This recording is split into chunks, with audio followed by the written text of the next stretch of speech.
Welcome to the Why Speckle Park podcast, where we look behind the scenes at the incredible breed designed to maximise profit, minimise inputs to build a high-performance commercial herd.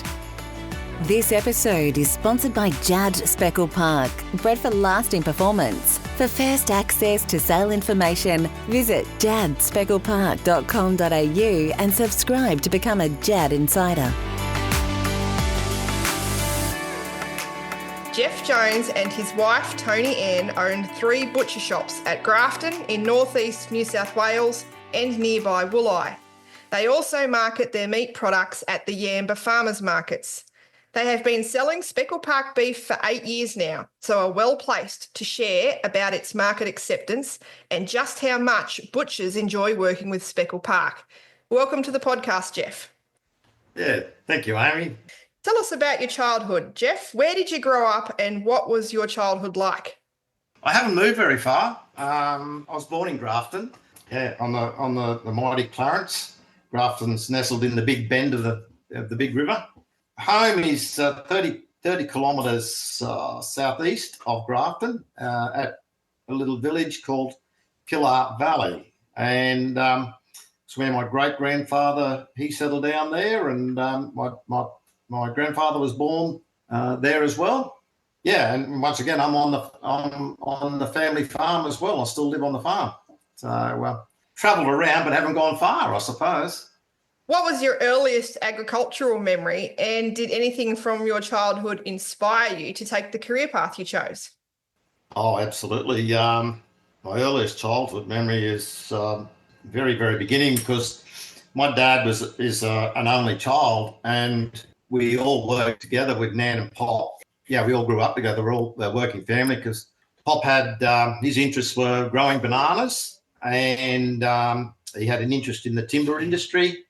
He had a couple of bullock teams, blokes employed, along with his brother, Alec. And also, whilst they were doing a bit of timber work and growing bananas, they had cattle on the country as well, growing mainly Devons back those days. Yeah, I suppose, he was sort of breeding, the cattle were breeding up. Most of the income was coming through from the bananas. It was a fairly good business back in those days. And, this is 50s, 60s. I can remember working in the banana plantations as a kid, probably up until about 9 or 10. So I didn't get to do any of the hard work. I got to learn how to chip weeds and did a lot of chipping of different crops, later on. I didn't dislike the bananas as much, but I was more comfortable on the back of a horse riding around with Pop. I suppose I became his right-hand man. I just tailed around behind him and he led me around to start with. But then, I like to be independent and want to take control. And I was always told, keep up, don't get too far behind. It was Pop, me, the horse and the dogs and the cattle. That was my love.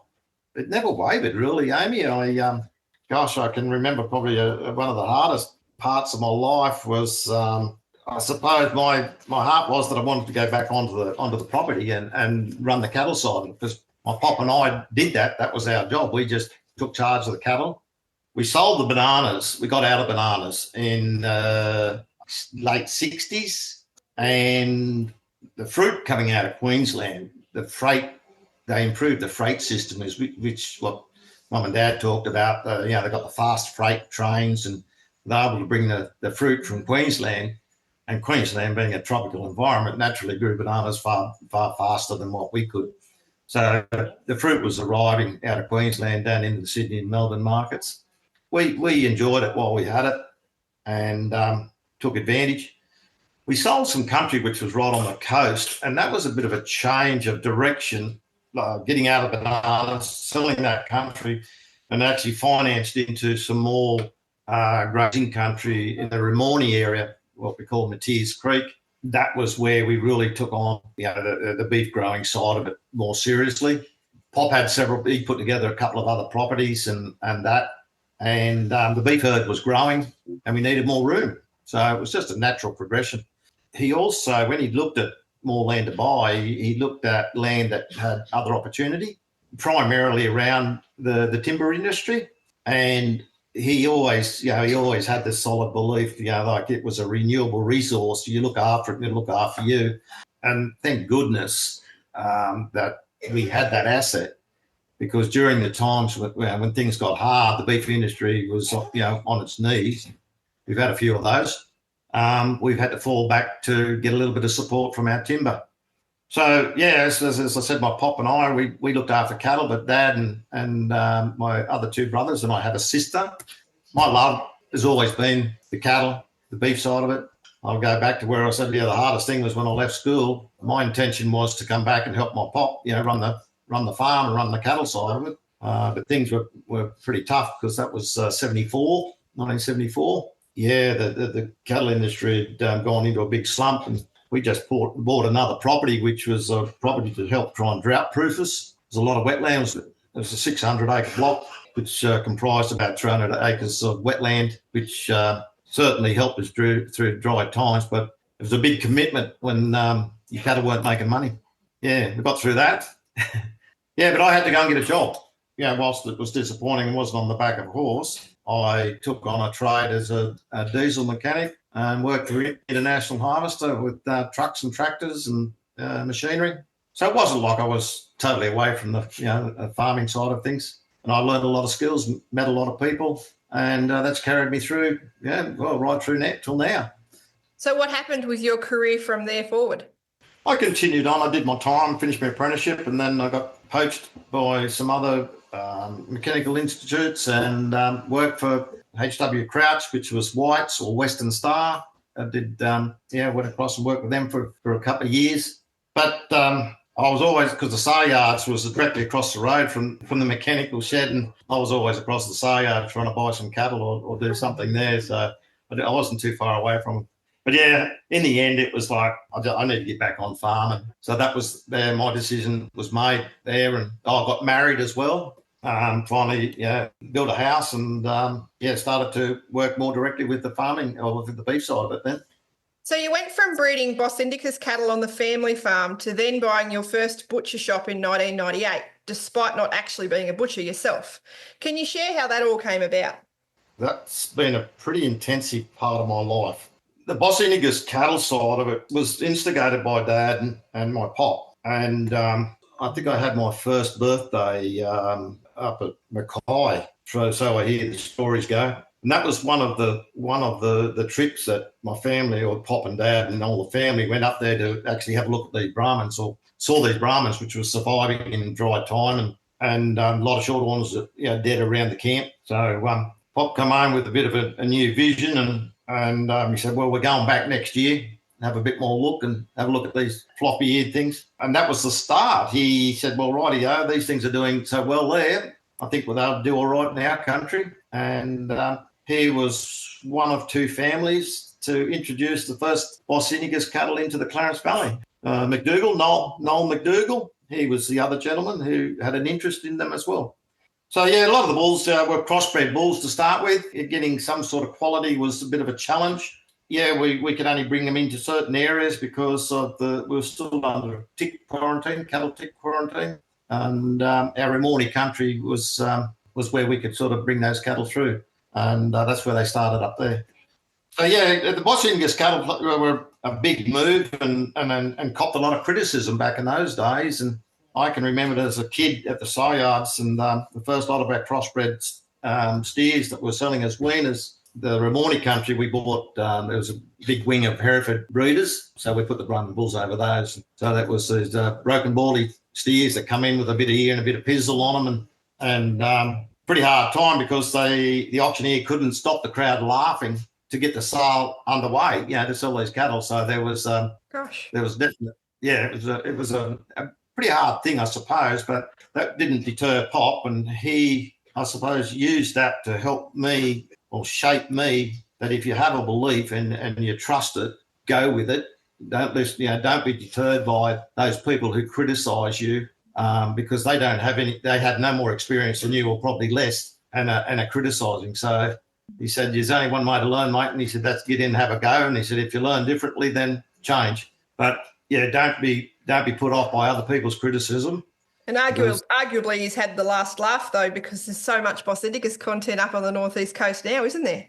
Oh, it's huge. Yeah, you go to the meatworks and there's hardly anything there without any Bos Indicus in it. Yeah. I know one of the guys, I was working for Moy and Derby. I was at the sale yards, the stockman there, and a gentleman by the name of Neddy Kelly. He's not with us anymore, but he was a predominant cattle buyer and been in the industry. And he came out to me and he said, Jonesy, he said, these bloody Brahman cattle, he said, you fellas were on the right track back there, many years ago.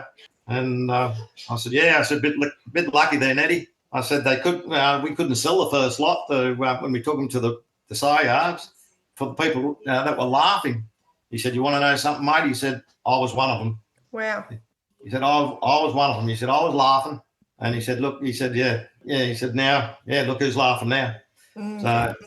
So they've come a long way. But they had their faults, Amy, and temperament was a big thing. But, I suppose when I was looking at trying to make more money out of these cattle rather than, because we were penalised pretty hard through our routine weaner market. Because a lot of our cattle used to go south down into Riverina, Victoria, which was traditional white-faced cattle, and black cattle were a bit rare back then. Black cattle only run on the wetlands, so it was limited wetlands up this way. But definitely Devon, Shorthorn, and Hereford were the primary breeds up here.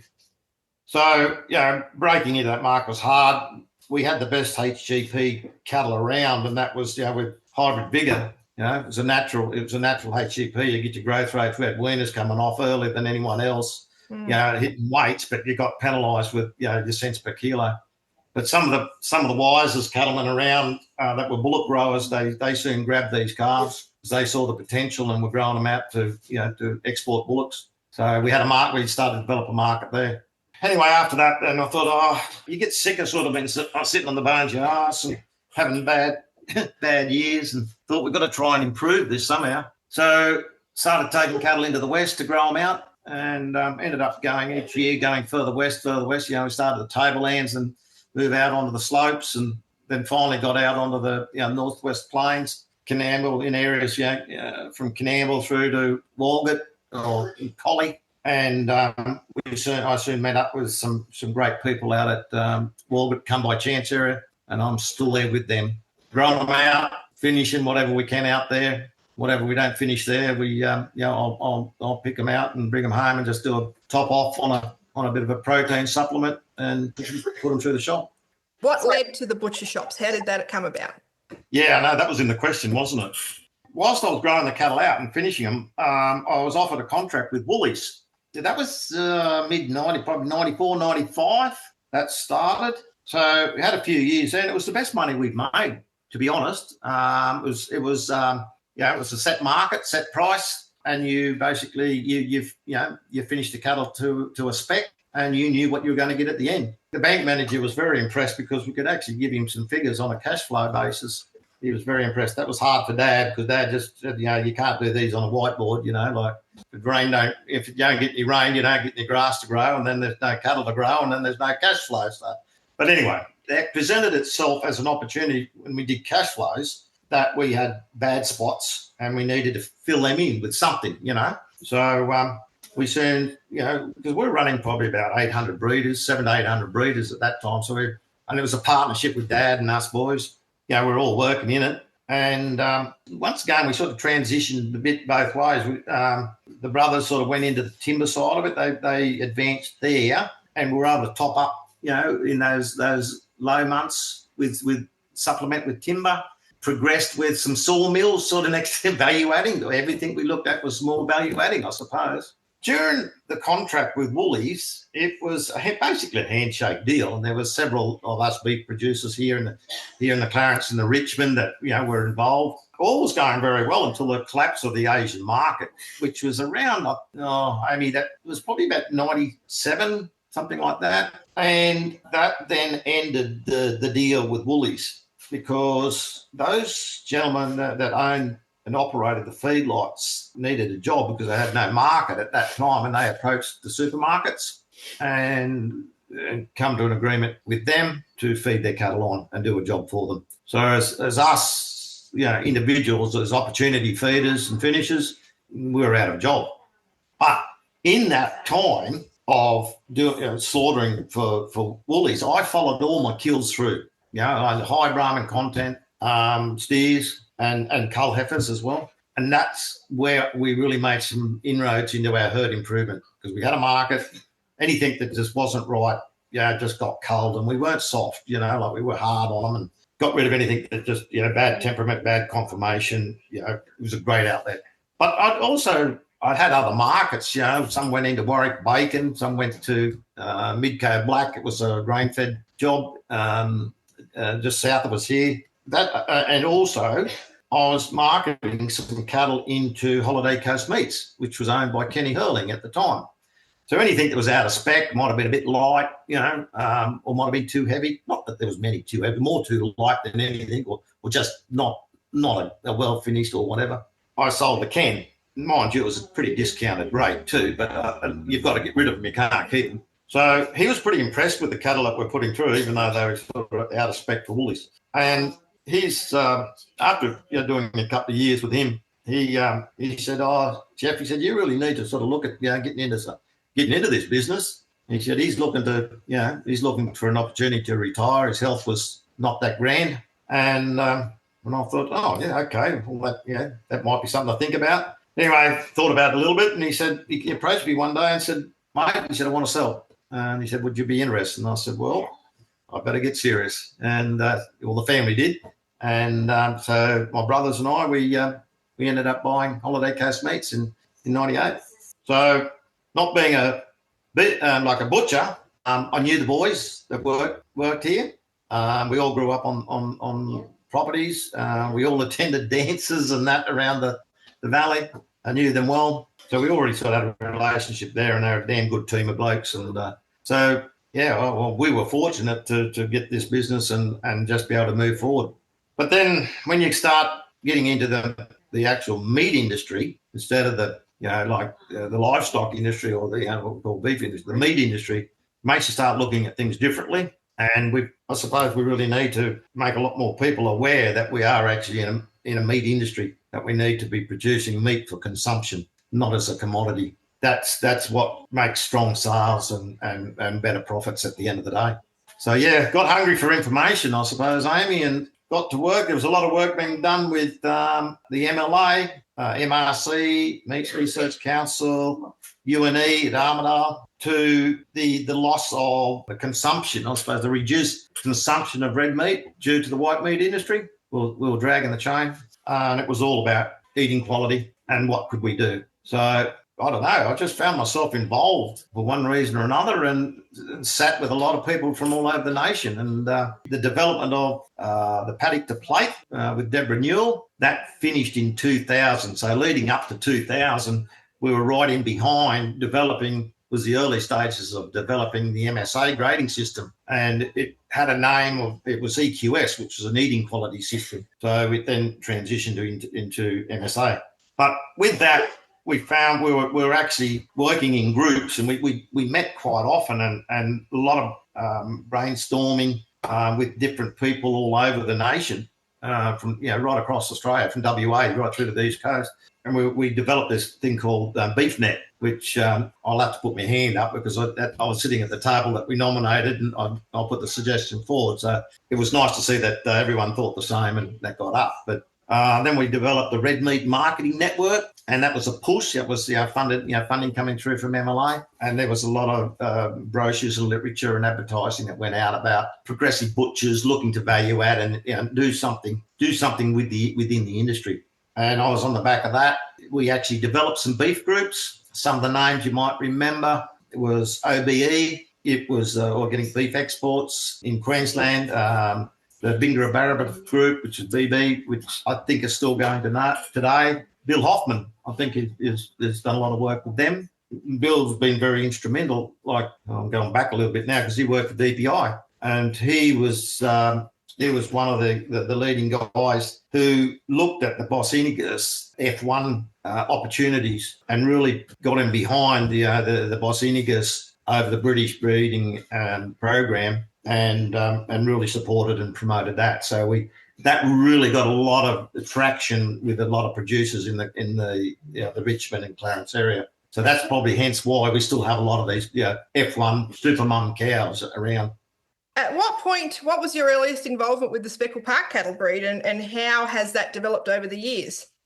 Oh, once again, I suppose you're always looking to try and improve. And MSA didn't give Brahmins, the Boss Indicus cattle a real good opportunity. I don't believe. I was a little bit annoyed about it because they were picking on breed, not meat, which was difficult because we had actually engaged Peter Chilcott, who was instrumental in developing what they call supergene. It was a livestock evaluation, live animal assessment, not dead animal assessment. The meat industry was still worried about that scanning, doing bioscan and all that sort of stuff, and what was the saleable meat yields on these carcasses. And it's still today, there's no benefit for the beef producer from those systems. But with supergene, we could actually assess the animals before they died as to their breeding traits and qualities. And there was lots of aspects to supergene. It was pretty scary because you just didn't know whether this fellow was having us on or whether he was fair dinkum.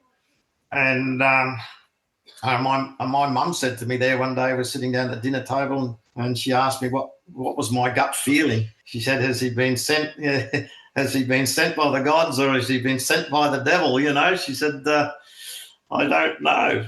And I said, no, he's got something. He's definitely got something unique. I relate to him and what he's promoting and what he sees in cattle. He was just very observant. And he brought in a lot of the old traits that was used probably in a lot of the old dairyman days. And that was, for instance, flat bone, the greasy spine, the swirl on their backs, and very much in like softness of skin.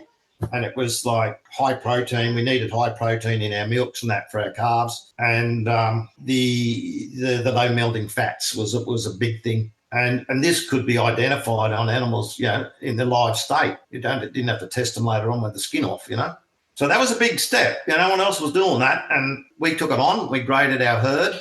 And it was a big shock because, it was probably better than 50% of our herd were not really suited. It wasn't the top end of the grade. And we thought, well, we can't sell them all because we have nothing. So we looked at just identifying all the bad ones and then kept that top end, and that made us they were the breeders for the future. They were our factory cows. They were cows with femininity, and they weren't the biggest cows. They were probably more mid-frame cows, not the big ones. Big ones were butch, gave you a carcass at the end of the day. That was about it, but didn't produce many calves. And we used to ride around looking behind them when we drove in cattle. You go, she's a beautiful big cow, that one, but she's got no calf. She's dry as. And the cows, they're the mid-frame cows, little cow there. Gee, she had a beautiful calf, sappy, but had one each year. So there was a reason. Why? Didn't know. But then supergene started to identify that. So that was where I saw merit. And eating quality in butcher business, eating quality. So we tested them. Peter drafted cattle up that I had at home and said, these are going to be high yielding, like not only dressing percentage, but also saleable meat yield.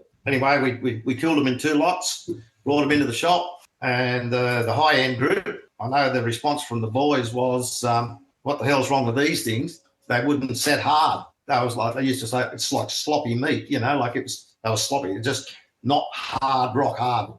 And so you mean after refrigerating for a week or so, the fat would normally get firm, but you're saying in this case it just didn't? No, it's just the carcass was still quite flexible. So there was black and white, And, I know some of the butchers, it was all boo-hoo, but then when they hung in the cool room and they had to get them out and start working on them, there was a definite difference in it. So, I'm getting to your question about Speckle Park because this is where my interest in Speckle Park was developed because of the traits that Speckle Park were exhibiting, and that was flatness of bone, which was mentioned, I'd heard the word flat bone mentioned, not so much out of the Calgary stuff, but they were winning carcass comps. Why?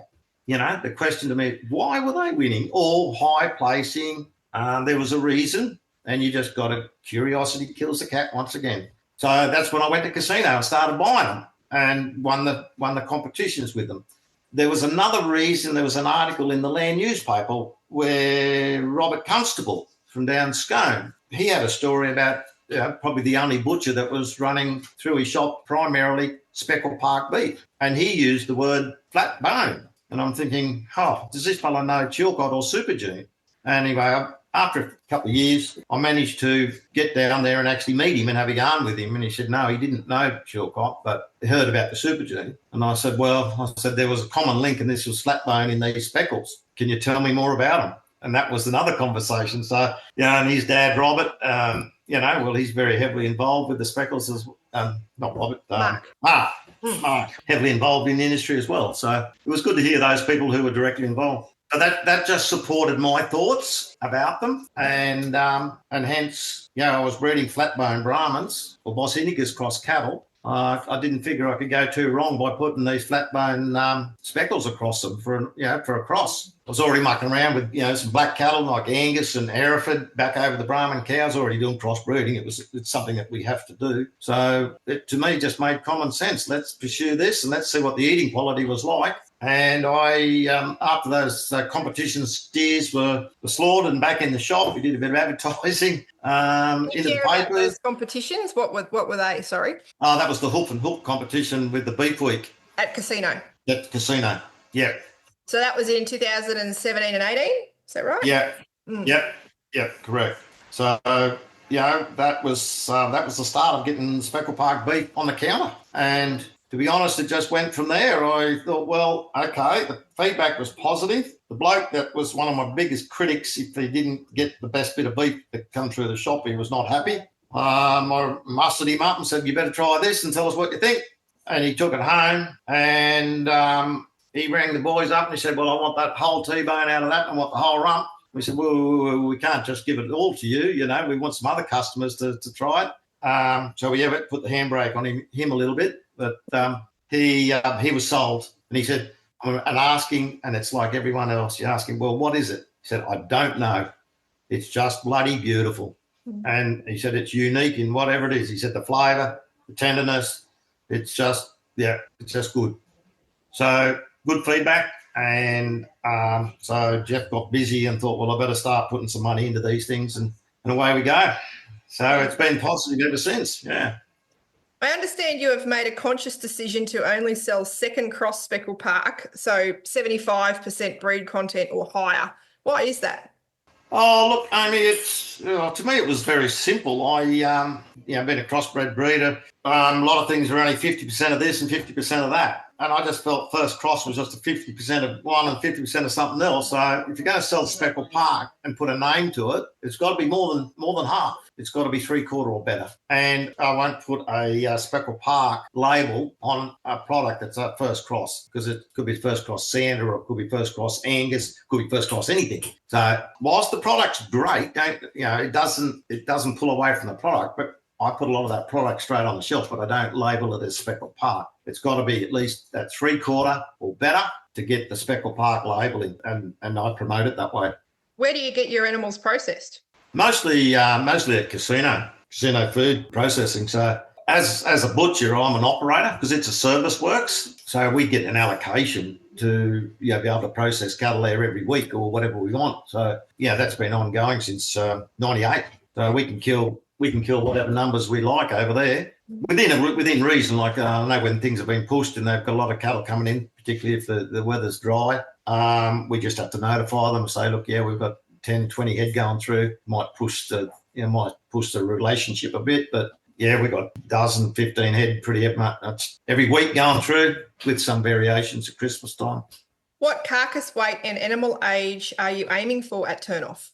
Probably a bit lighter than a lot of other people think. Mainly 170 to 200 kg hot standard carcass weight is our ideal shop bodies. These are only big vealers off the cows through to sort of 12 months. If they get to 18 months, they've done pretty well, being at the tail end of the job. But they're all milk tooth. Everything's milk tooth at that age, no doubt. And that primarily, it's a bit of a hard one, Amy, because whilst that's a light weight, we find that it's the portion sizing that controls that finished weight. And when you get a T-bone, you cut a T-bone off at 250 kilo plus, it becomes too expensive for a lot of the housewives or people. They'll spend that $10 to $12 comfortably, but when it becomes $15, $17 and sometimes close to $20 for a big T-bone, the T-bone you've still got to cut thickness. You can't thin it down. So that's what governs us largely. It's a bit hard because I find I get the better saleable meat yield out of those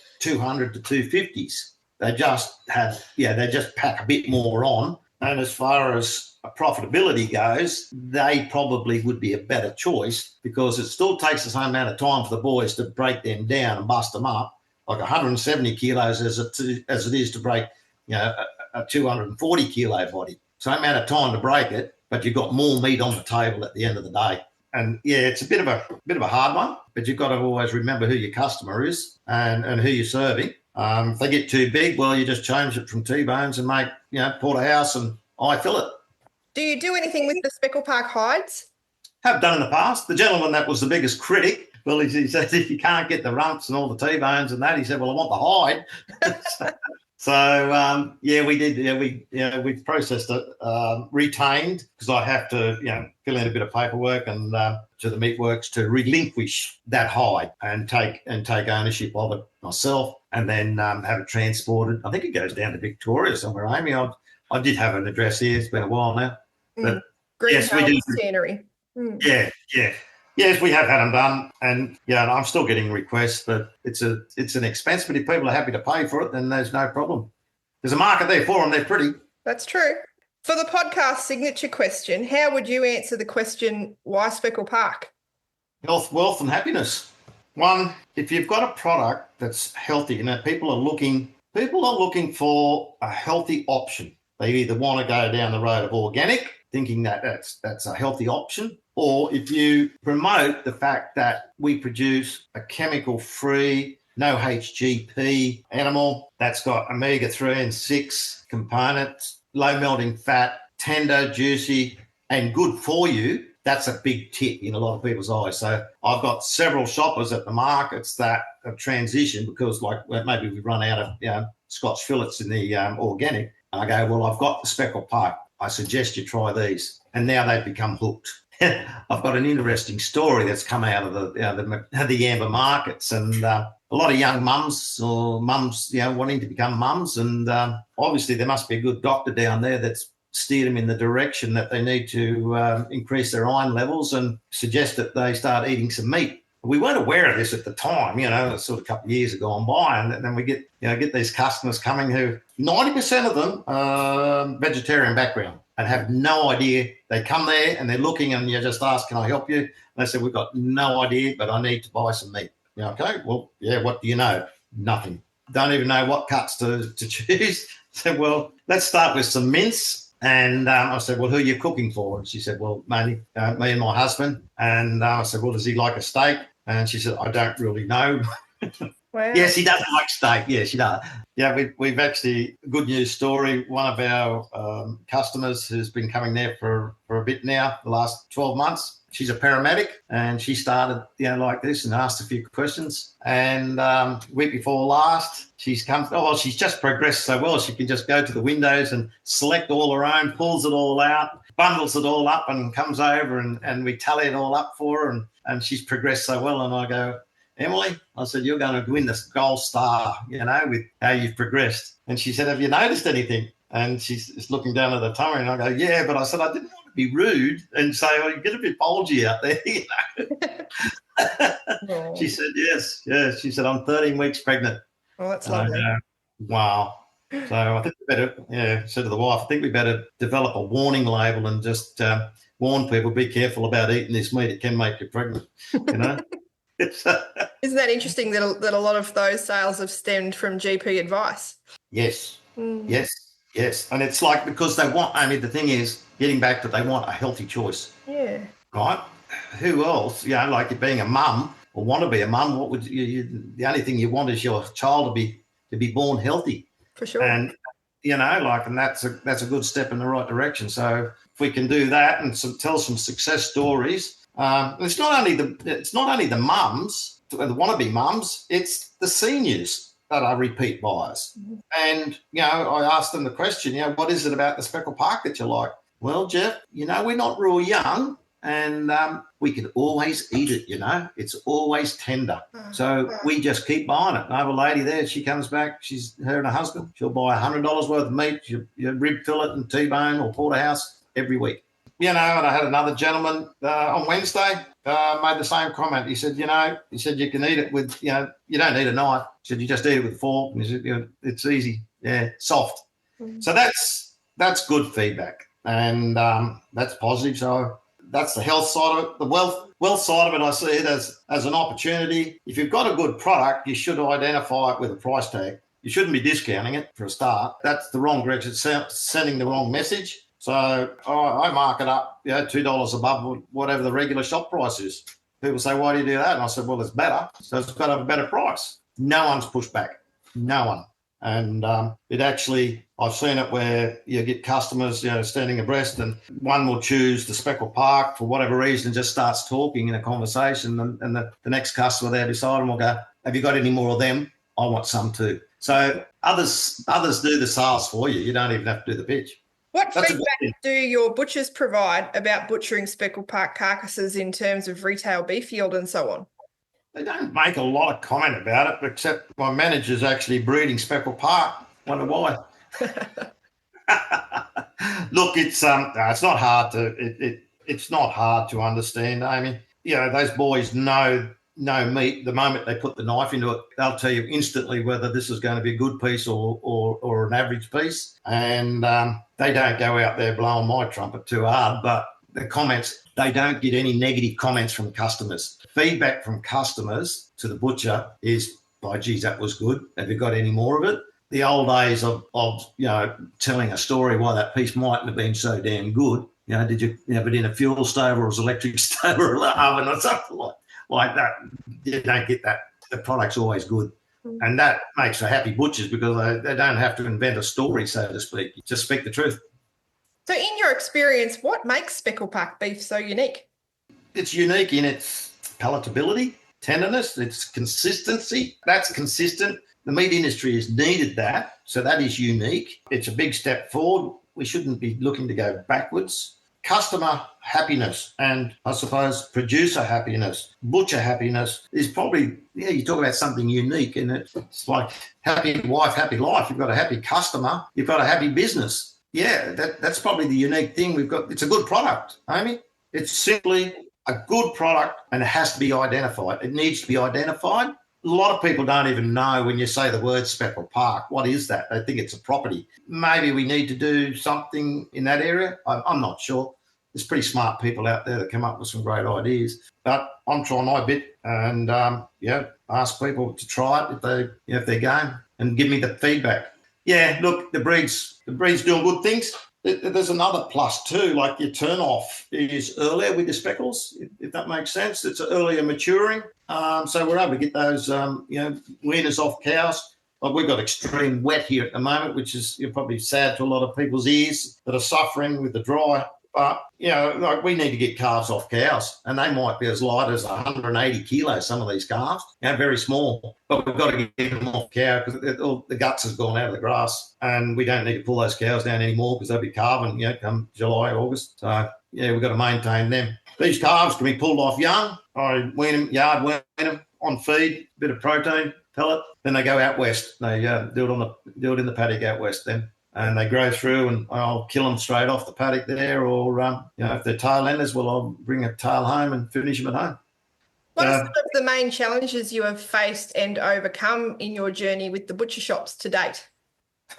Like everyone, it's staff. Staff is probably the biggest challenge. For our butchering business, we still bone everything, like it comes over here in full carcass form, and we bone beef, lamb, pork, and even the chickens. So having those skills, we're losing. The boys are getting older, exiting the industry, and getting interest in young ones is a bit of a challenge at the moment. We have a lot of starters, not always finalists, but, those who do stay here have a passion. So, that is challenging in the business. The other part of the business is the rising costs to run a facility. Insurance is just out of control at the moment, and it's a big cost for a lot of businesses on farm, off farm, everywhere. It's hard, Amy. And, I don't begrudge anyone, a good dollar for a hard day's work. They deserve it and they earn it, But at the end of the day, we've got to remain productive and profitable. This industry, the hospitality industry, and with our meat, the only dear product is when you get a bad steak, and that's an expensive meal. People are prepared to pay for a good meal or a good experience. If you get a bad experience, and that becomes very expensive. It's expensive because you didn't enjoy it. So if you don't enjoy an experience, then it's not in your best interest. So here we are, trying to keep everyone happy, I suppose. Yeah. That's it. What has been the highlight of your Speckle Park journey so far? Hearing that people say that was the best steak I ever had.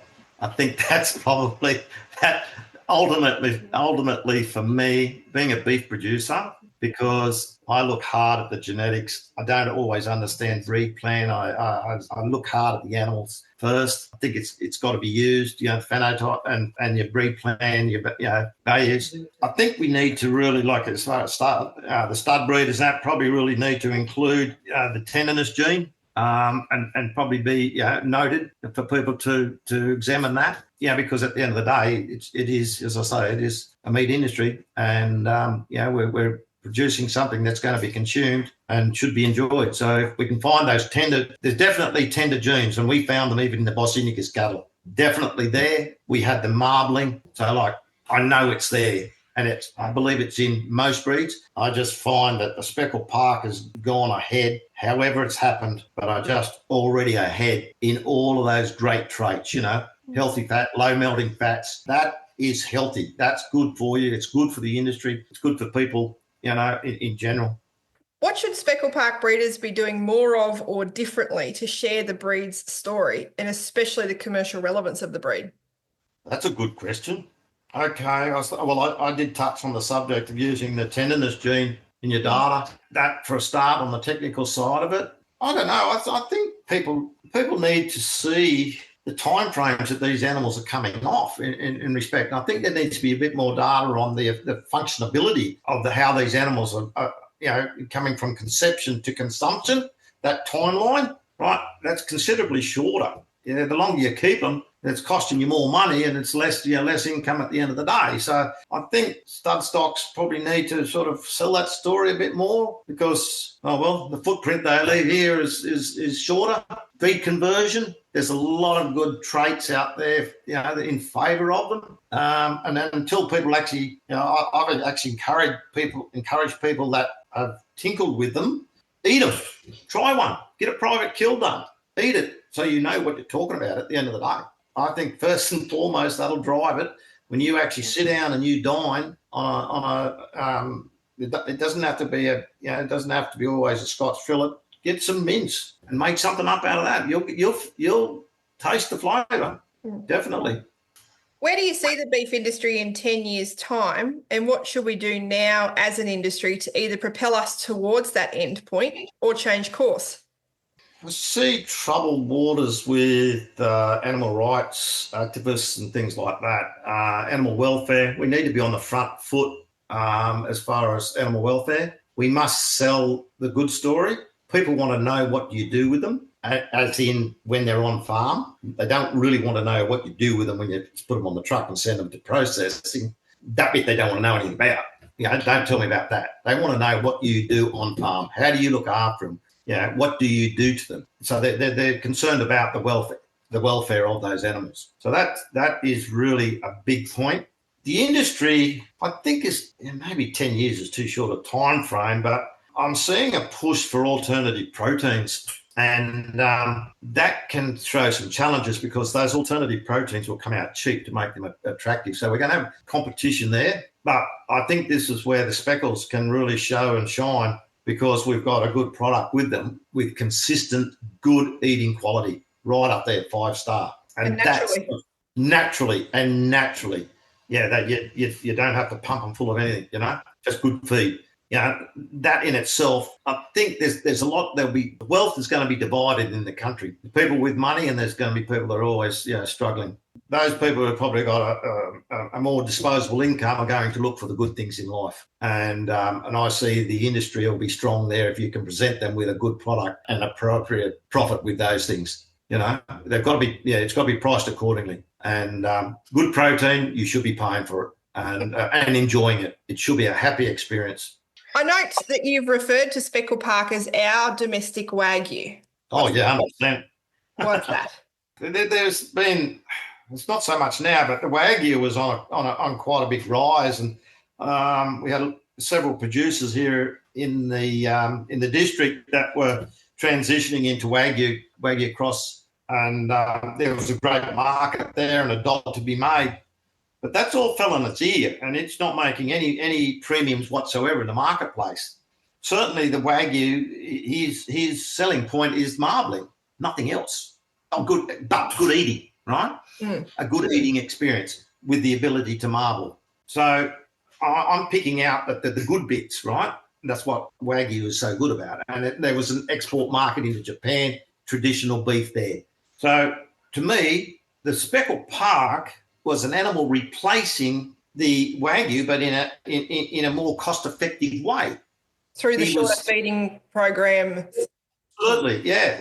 Yeah, short feeding, finished, marbling, beautiful eating experience. And it's the thing that we need to market domestically. It's not for export, certainly that you'll get an export business out of it, but for the local consumer, the mums and dads around, and those who want a fine dining experience, then we've got it. We've got the domestic Wagyu right here, SPs, and that's it. It was not hard.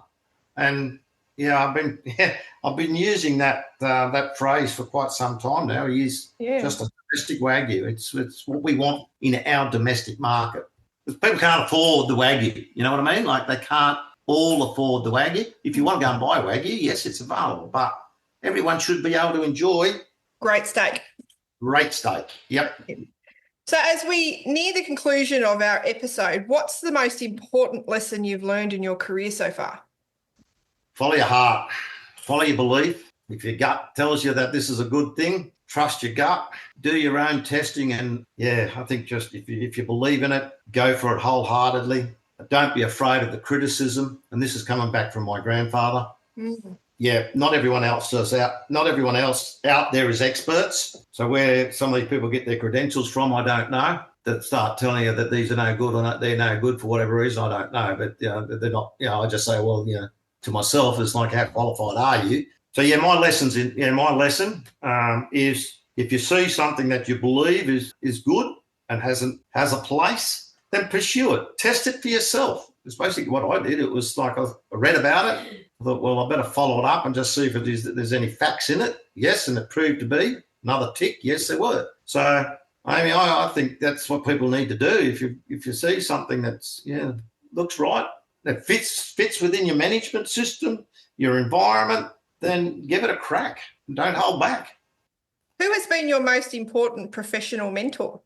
Two people, my grandfather and my dad, very much. My dad is an only child. Neither of them are here now. They gave me the footing and the background and the morals and the strong beginning and an opportunity. Without them, I wouldn't be here now doing what I'm doing and pursuing what I love. So definitely your parents always have a big part to play in it. But I think the next person along that really challenged my thinking was the Super Gene man, Peter Chilcott. He really tested my thinking and challenged my thoughts, and I felt that I could see merit in it, and once again then pursued it, and it was right. There's a lot of people in this industry that have had good positive feedback for me and direction, but I think I can't go past my family, number one, all round. As my wife, Toni-Ann, very, very supportive. She works here within the butcher shop. She runs the admin side of it.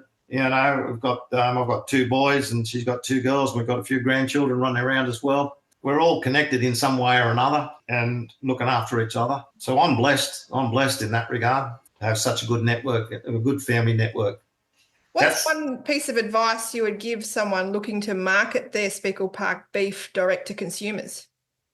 Well, I can only go on experience, and that is you've got to put it out there and encourage people to try it. I think unless you get them to try it, they're not going to know the difference, I've been fortunate because having a butcher shop, I've got different varieties, I've got different breeds coming through, and we can pair them on a daily basis. But someone that's marketing them, wants to get into that marketing themselves, you know what, just trust it. You've just got to trust your product because you've got a good product. Don't doubt it, believe in it, and then let the customers do the talking for you.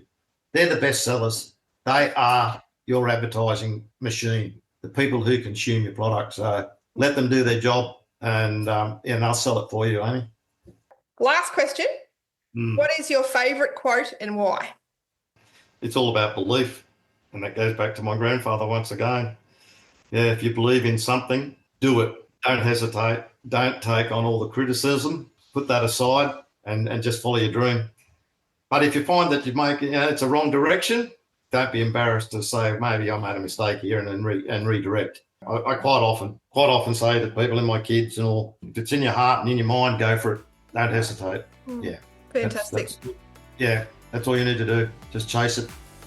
Yeah. Very good. Well, thank you so much for joining us on the Wire Speckle Park podcast, Geoff. I love your enthusiasm for the breed. I love our conversations, and that you have that unique experience being a butcher shop owner, I think has certainly made for a great episode today. So thanks so much for joining us. Thank you very much, Amy, for the opportunity. Love chatting with you. And no doubt I'll be picking your brains some more. Very good. Thanks, Geoff. Bye, mate.